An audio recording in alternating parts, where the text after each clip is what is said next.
A strand test is your #1 key in avoiding hair coloring disasters. I've been a hairstylist for the last 18 years and I still do them regularly. So if you're doing DIY hair color at home, it is a must to ensure that your hair color comes out exactly the way that you want it to.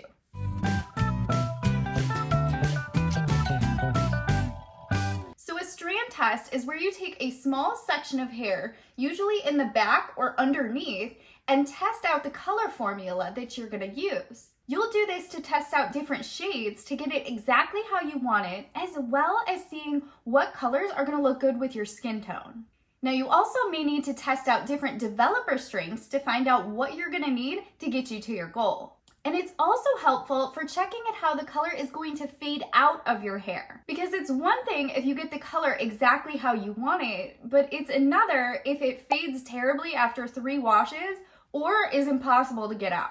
So today I'm testing out 3 different copper formulas for my fall hair color. I'm playing around with different shades, but I'm also curious at how they're gonna fade out of my hair. I'm in the process of growing out my natural color, so I'm not looking for something that I'm gonna have to keep up with or that's gonna fade poorly. I'm doing these test strands a couple weeks prior to coloring my hair so that I know exactly what to expect.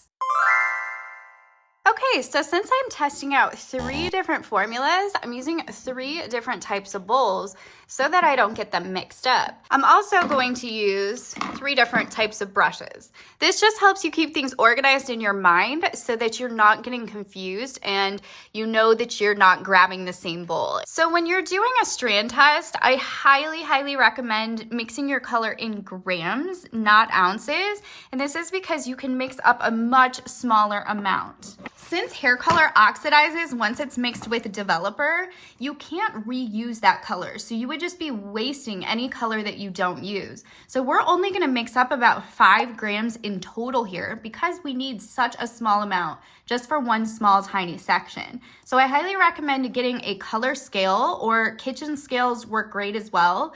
Digital scales are much better when you're working with grams.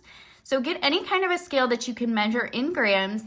Set your color bowl on before you tare it, and now we can mix a very small amount of color very precisely.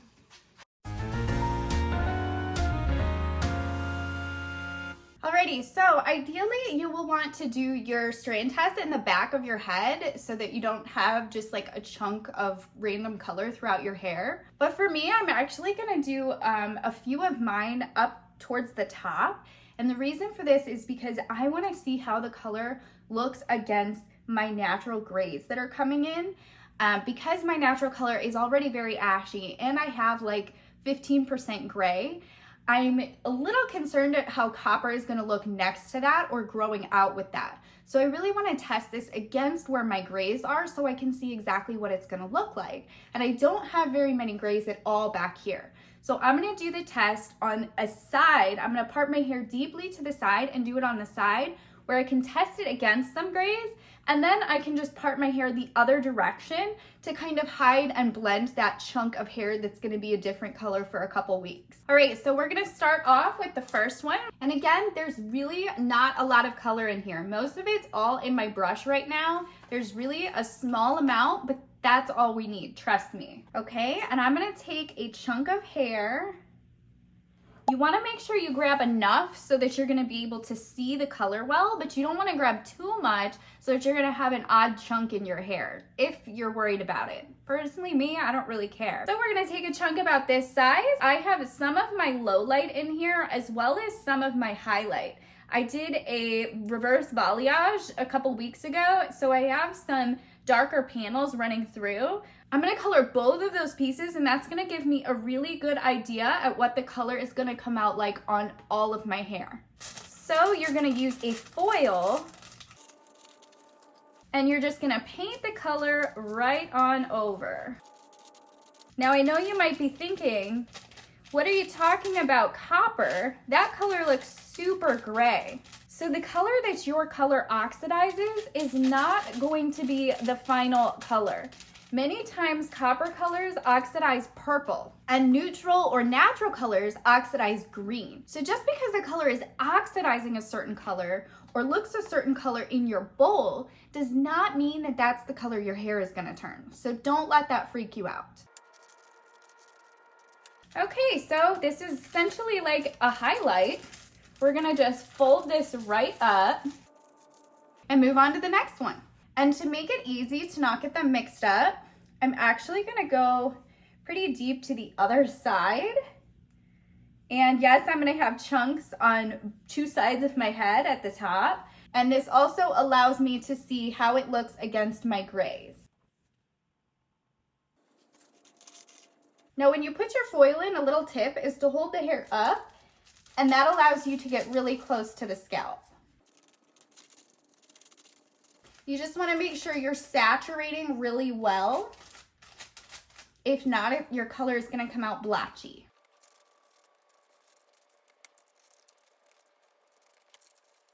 Now, if you have a hard time doing this yourself, I recommend having a friend help you. All right, and let's do the Platinum Spice color right here in the front. This is at the bottom. And this is good. So this is my lightest formula that I'm testing. And so I wanna use it on definitely a lighter piece of hair. So the hairs around my face are very light. And it's also good to be able to see the hair against your face so you can see how it's gonna look with your skin tone.